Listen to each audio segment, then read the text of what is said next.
Hi, my name is Tariq Rashid. I work in government on technology and digital strategy. Our main focus over the last few years has been to try and improve the services that we offer to users to make sure they actually meet user needs, but also to do so in a way which is cost effective, gives us flexibility after the point at which we design them and build them. That means we have to think about commercial intelligence, we have to think about appropriate reuse of commodity shared services, and in a departure from the past, we very much need to focus on making sure that the user experience is suitably good, so that the users actually derive value from the services. In some sense, technology is only part of the solution. You can have great technology if the technology isn't actually usable, if it's not meeting user needs in a pleasant way, in an efficient way, that's actually a waste. Today, large organisations face a particular challenge. Because of their size, they find it harder to move as quickly as smaller organisations. Because of the complexity and number of services they offer, it is sometimes difficult to make sure that across the board they're developed and offered as efficiently as possible. It's also difficult for large organisations to make sure that they're joined up from a user's perspective. How often have customers or users been asked for information that an organisation already has? Large organisations also, because of their scale, need a certain amount of governance, structure, process. Unfortunately, sometimes this gets in the way of developing services efficiently, responsively, and that's a challenge that large organisations sometimes think quite hard about. How do they get as responsive and as quick as some of these startups that are now disrupting the market? Large organisations also have legacy to deal with. It's a much easier task for smaller organisations, startups, to develop amazing services because they're doing it greenfield. Large organisations do have established technology systems, established information systems, and it's a more interesting and difficult challenge to be able to maintain those stable services as well as at the same time offer rapidly evolving agile services. So that's a challenge for large enterprises. There's also a question of culture. Today, agile working, focus on user needs, the importance of design, these are all part of the DNA of many of today's startups, but that's not where some of the large organisations have come from.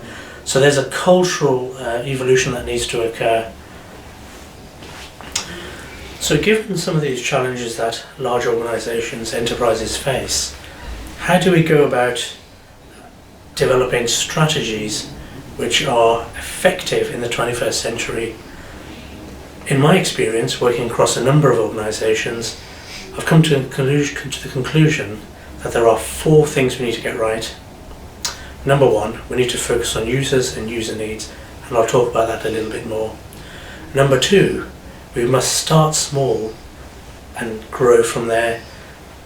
We too often jump into the deep end hoping or betting that our technology solutions will work. Again, I'll talk about that in more detail. Number 3, and this is an important one which I've not seen many organisations get right, and that is designing for change, expecting change. And that's important because in today's world, the markets are developing in ever faster rates, product cycles are getting shorter and shorter, users have incredibly high expectations of the quality of their services, and what they expect changes more frequently. We can't develop technology solutions which we expect to be in place for 5 or 10 years. And number 4 reflects the importance of information in an organisation.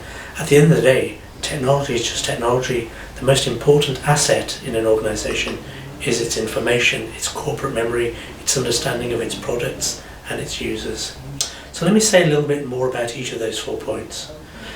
Starting with user needs, now that's a very easy thing to say, but actually the habit around developing products is that we sometimes impose a particular product on users, hoping that it'll work for them, or perhaps arrogantly imposing it on them.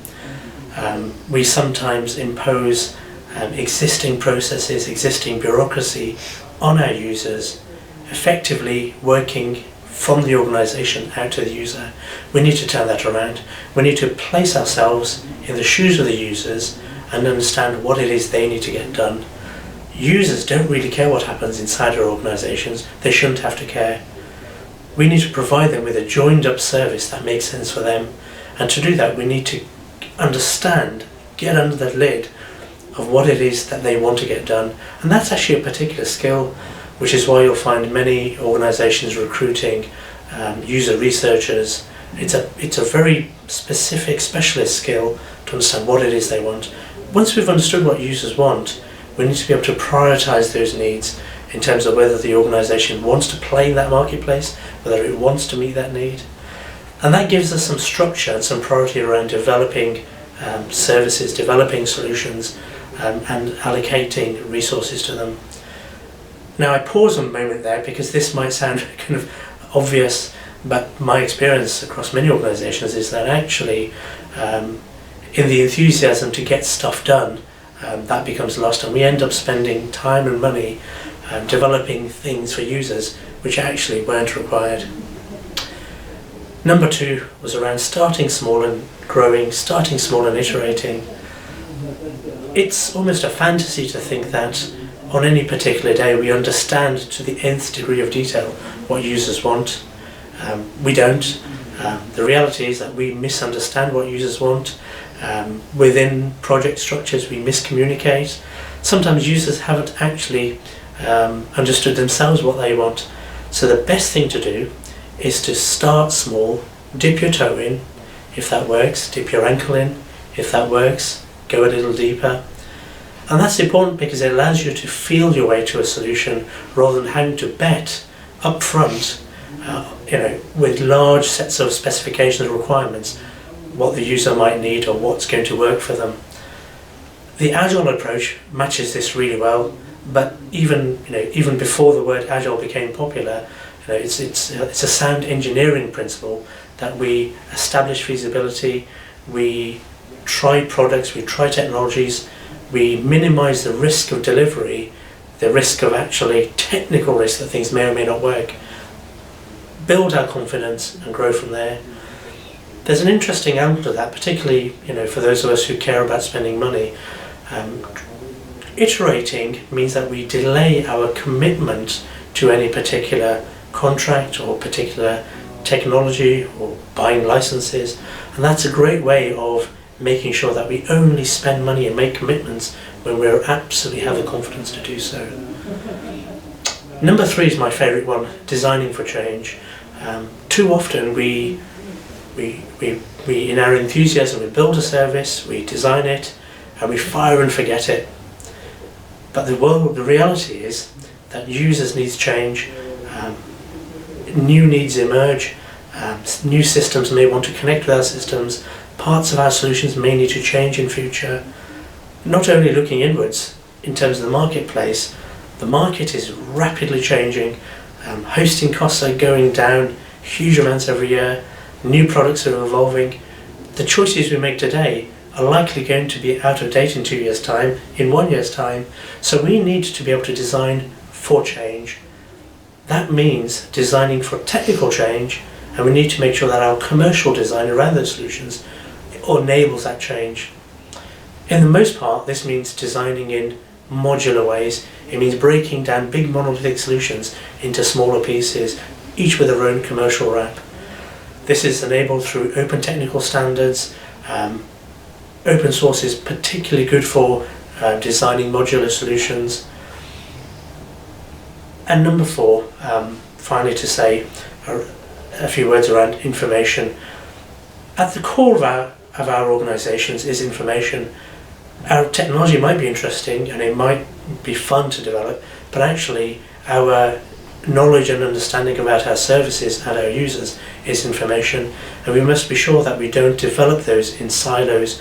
We must make sure that information is shareable across our organisations, and being able to share and break silos of information is much more important than breaking down technology silos. A final word around information: data. We must design and use data so that we are iterating and evolving our services based on the insights we collect from data. How users are using our services, are they continuing to find them useful? Our evolution of those services must be informed by evidence collected from the data we gather from our services.